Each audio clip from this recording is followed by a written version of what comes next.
अस्सलाम वालेकुम नाज़रीन, पाकिस्तान तहरीक इंसाफ बिलाखिर लाहौर में भी आज जलसा करने जा रही है और इंतज़ामिया के साथ मशरूत इजाज़त के बाद ये जलसा करने की इजाज़त मिली है, जिसमें तवील शराइत की एक फहरिस्त है, जिसमें से कुछ आम शराइत हैं जो कि जलसा 6 बजे ख़त्म करना है और इस वक्त टाइम 7 बजे हो चुका है और अली अमीन गंडापुर साहब रास्ते में हैं।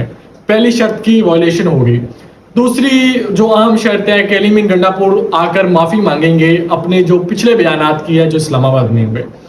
बिल्कुल वो पेशावर से माफ़ी मांगने थोड़ी आ रहे हैं, वो आकर और ज़्यादा गनगर्ज करेंगे जो कि एक्सपेक्टेड है कुछ देर के बाद। अब इस वक्त देखना ये है कि ये जलसे की इजाज़त 6 बजे का वक्त था। किसी भी पॉलिटिकल पार्टी का जलसा हो, इतनी जल्दी जलसा वाइंड अप नहीं होता।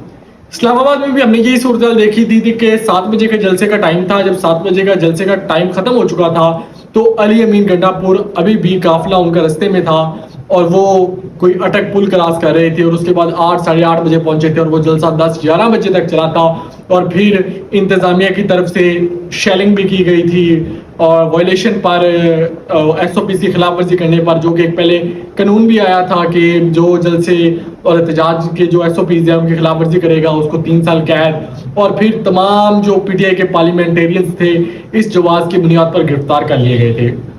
अब इस वक्त इंटरेस्टिंग सूरत ये है कि इस वक्त जो पाकिस्तान तहरीक इंसाफ के कायदीन जो मौजूद हैं जलसागाह में, और टाइमिंग 6 बजे की थी और ये टाइमिंग ख़त्म हो चुकी है। और अगर हम जलसे की जो उनके जो क्राउड की बात करें तो मुआशी वो सब्ज़ी मंडी थी और उस सब्ज़ी मंडी के लिहाज से वो एक ठीक क्राउड है। अभी पेशावर से लोग आ रहे हैं और जो मिस्टर गौर साहब का गुजरावाला से काफ़िला आ रहा है वो भी रास्ते में है।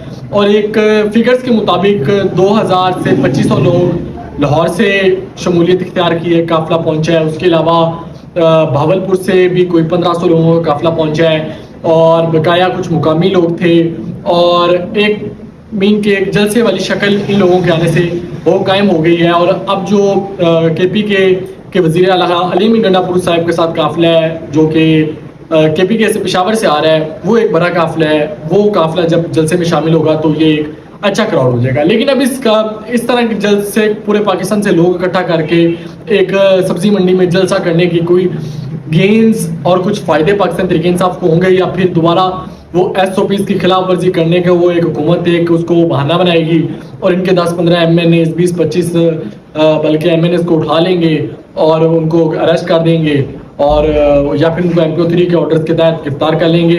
अगर जलसे के बाद ये सब कुछ होना है तो पाकिस्तान तहरीक इंसाफ को इस जलसा करने का कोई फ़ायदा नहीं होगा। पिछले जलसे के भी पाकिस्तान तहरीक इंसाफ को कुछ फ़ायदा नहीं हुआ था, अपने उन्होंने सारे बंदे गिरफ्तार करवा लिए थे। अब किसी को कोरोना हो गया है और किसी ने इस जलसे में आने से माजरत कर ली।